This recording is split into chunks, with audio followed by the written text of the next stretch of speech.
the inspiration of the Declaration. We meet to celebrate the birthday of America. The coming of a new life always excites our interest, although we know in the case of the individual that it has been an infinite repetition reaching back beyond our vision that only makes it the more wonderful. But how our interest and wonder increase when we behold the miracle of the birth of a new nation. It is to pay our tribute of reverence and respect to those who participated in such a mighty event that we annually observe the 4th day of July.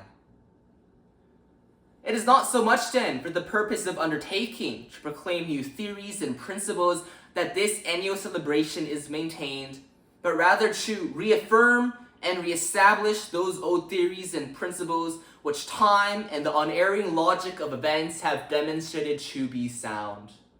Amid all the clash of conflicting interests, amid all the welter of partisan politics, every American can turn for solace and consolation to the Declaration of Independence and the Constitution of the United States, with the assurance and confidence that those two great charters of freedom and justice remain firm and unshaken.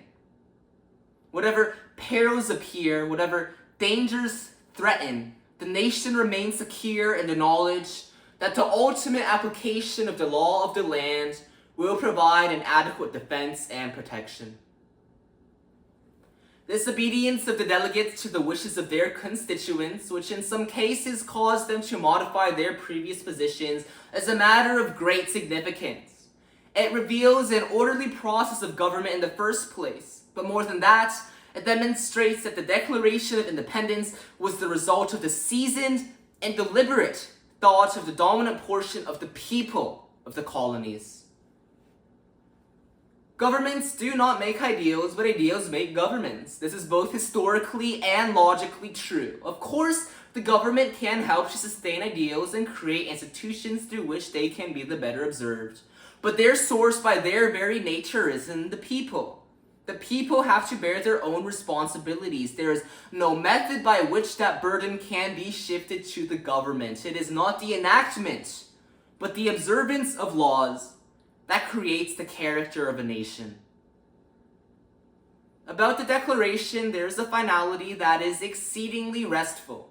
It is often asserted that the world has made a great deal of progress since 1776, that we have had new thoughts and new experiences which have given us a great advance over the people of that day, and that we may therefore very well discard their conclusions for something more modern.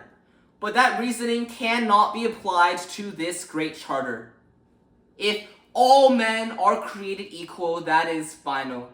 If they are endowed with inalienable rights, that is final.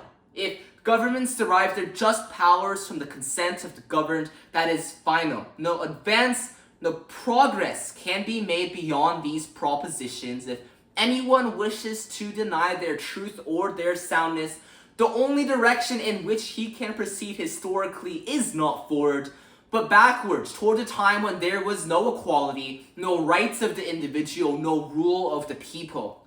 Those who wish to proceed in that direction cannot lay claim to progress. They are reactionary.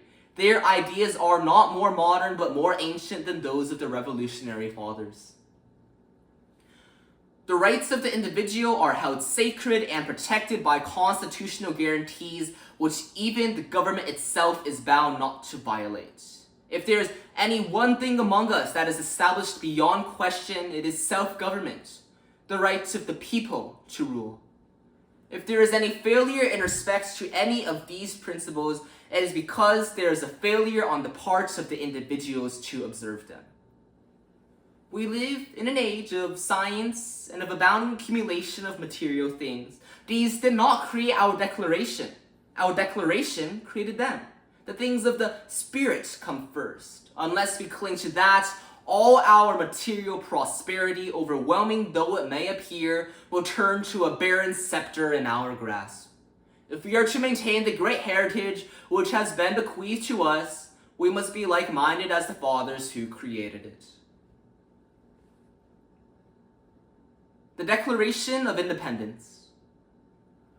When in the course of human events, it becomes necessary for one people to dissolve the political bands which have connected them with another, and to assume among the powers of the earth the separate and equal station to which the laws of nature and of nature's God entitle them, a decent respect to the opinions of mankind required that they should declare the causes which impel them to the separation. We hold these truths to be self-evident, that all men are created equal, that they are endowed by their Creator with certain unalienable rights, that among these are life, liberty, and the pursuit of happiness, that to secure these rights, governments are instituted among men, deriving their just powers from the consent of the governed, that whenever any form of government becomes destructive of these ends, it is the right of the people to alter or to abolish it, and to institute new government, laying its foundation on such principles, and organizing its powers in such form as to them shall seem most likely to affect their safety and happiness. Prudence indeed will dictate that governments long established should not be changed for light and transient causes, and accordingly all experience has shown that mankind are more disposed to suffer, while evils are sufferable, than to right themselves by abolishing the forms to which they are accustomed. But when a long train of abuses and usurpations, pursuing invariably the same object, evinces a design to reduce them under absolute despotism, it is their right, it is their duty to throw off such government and to provide new guards for their future security.